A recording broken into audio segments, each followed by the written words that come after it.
Today's landmark anti-Semitism report from Special Envoy Gillian Segal has recommended stripping funding from universities which spread anti-Semitism and working with the public broadcasters to promote social cohesion.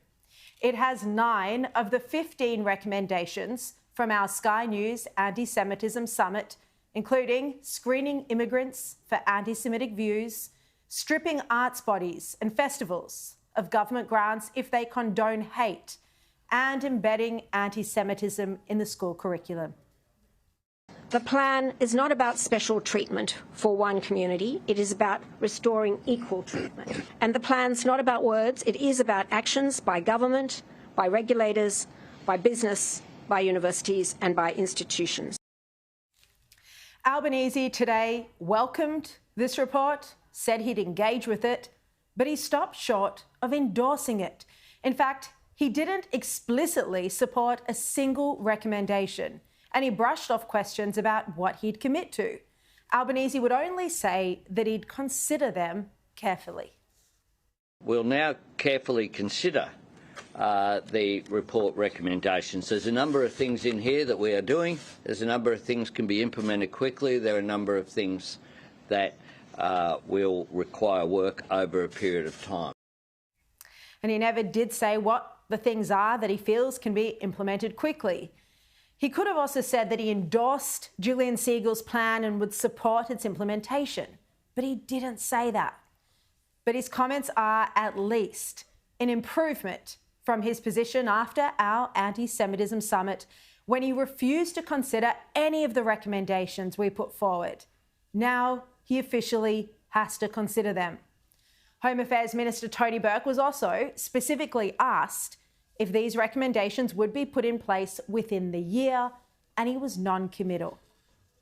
When we talk about, funding being withdrawn over anti-Semitism, can we see that happening to arts bodies, universities within the year? These issues get taken into account in different ways already by Creative Australia, and there are different principles that are expected in the cultural policy that already go to some of this. So to say, will you see examples of it within a year? I think you will be able to. If you go back, you'll find we don't announce the ones we don't fund. If I put it in those terms. So as you heard there, Tony Burke said Creative Australia was already taking anti-Semitism into account. But this can't possibly be true with the organisations that employ the hate preachers all receiving ongoing funding. I've done entire programs, reports on this problem. So if Tony Burke's attitude is that they're already doing this, well, I have little hope. Their responses today were far from ideal. Again, neither the Prime Minister nor Tony Burke have committed to implementing Gillian Segal's recommendations. And Jewish leaders today, including Alex Rifchin, Colin Rubenstein and Jeremy Lieber, all said that this report has to be met with comprehensive action and enforcement. The Prime Minister is correct in saying that it's not merely for him to implement, but at the same time, the federal government has a key role to play, both in terms of implementing the sections that are for it to implement, but also setting a tone throughout society, state governments, various institutions, to basically set the tone and lead and say, this is the plan to rescue our country from the scourge of racism directed at Jewish Australians that is tarnishing our international image, that is fracturing our society, that is diminishing our democracy and our freedoms, and set that expectation. I think that's critical. And that's exactly right. The Prime Minister needs to endorse this report, give it the authority so that university leaders, state governments and cultural institutions get on board and make the required changes.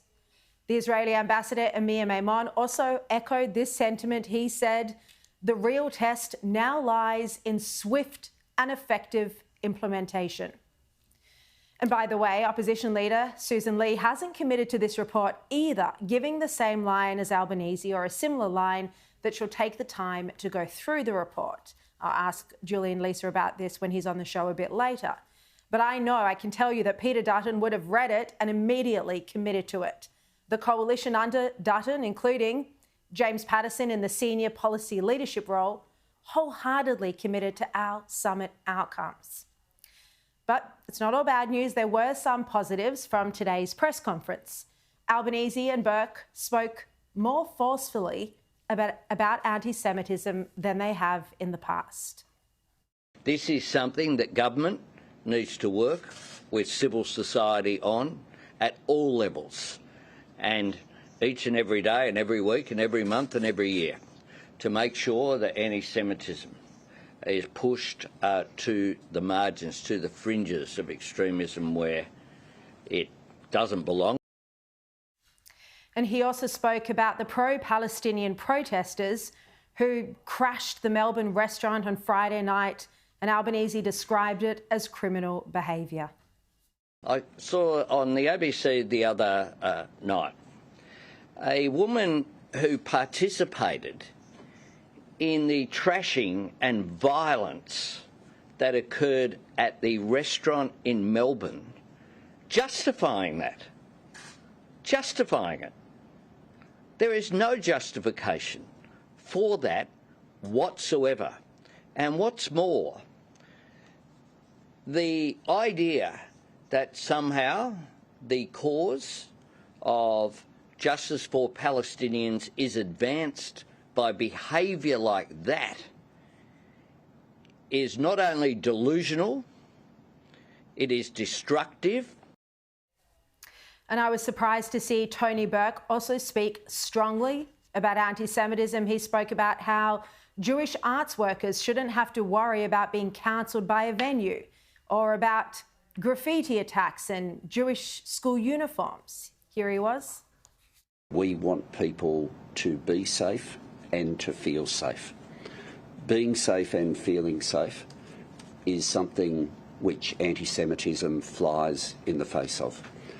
And while we might think of this only in terms of some of the more dramatic, violent incidents which we've seen, feeling safe and being safe goes deeper than that. So this is great, but the question is, why the sudden change in tone, and can we trust that they're going to act now, which is the crucial point. Now, there was only one decent question at today's press conference, and it came from the Jewish news journalist Carly Adno, and she raised this point precisely. Prime Minister, the Jewish community has been experiencing these anti-Semitic attacks for close to 2 years now. Why is it that it took another arson attack on a synagogue to adopt some of these points? Well, it didn't, is the answer to that. It didn't. Well, good on Carly for asking that important question. Albanese was defensive and Gillian Segal stepped in to defend him. But this is the point. Albanese has done nothing but sit back and watch as hatred festered under his leadership. He's made our country a dangerous and unsafe place, and it's utterly unforgivable.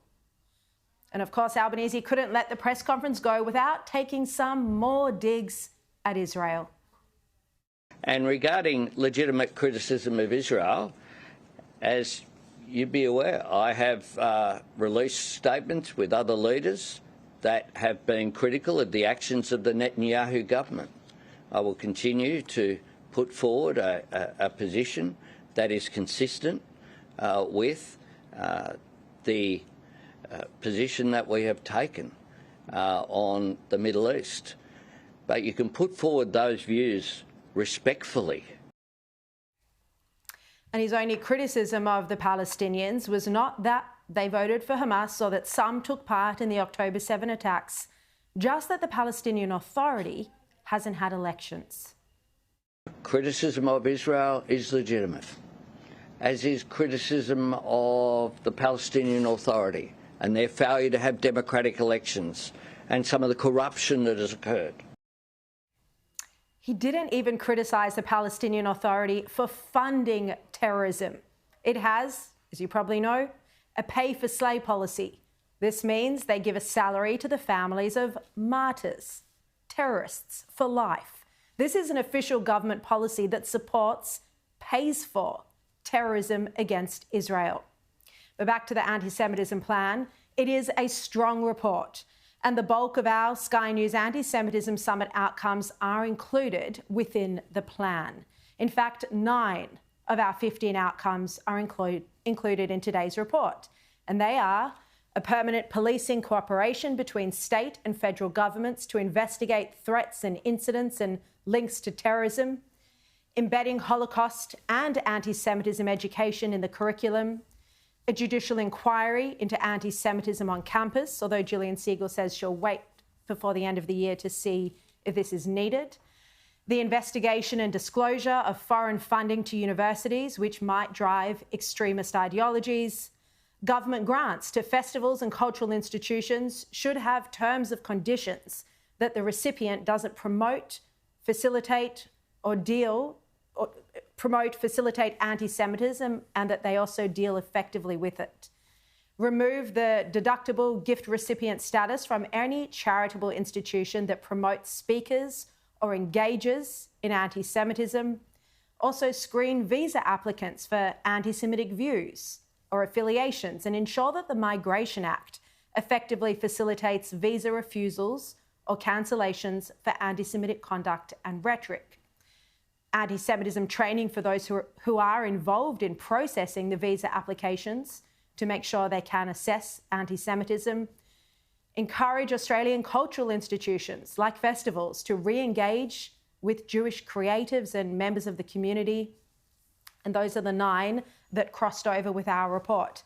Now, Gillian Siegel's report states that if threats escalate, she'd recommend emergency coordination measures, including a standing joint task force and potential national security declarations. And this was the first recommendation from Alex Rifchin's list at our summit, to declare a national emergency and establish a joint counter-terror task force to mobilise all the relevant agencies together in the fight against this hate before we have a major terror attack in the country. But Gillian Siegel's report goes further with some new ideas, bold ideas. She wants to work with platforms to reduce the presence or influence of bots that deliberately sow social discord, and to reduce the reach of those who peddle hate behind a veil of anonymity. So that's a social media recommendation.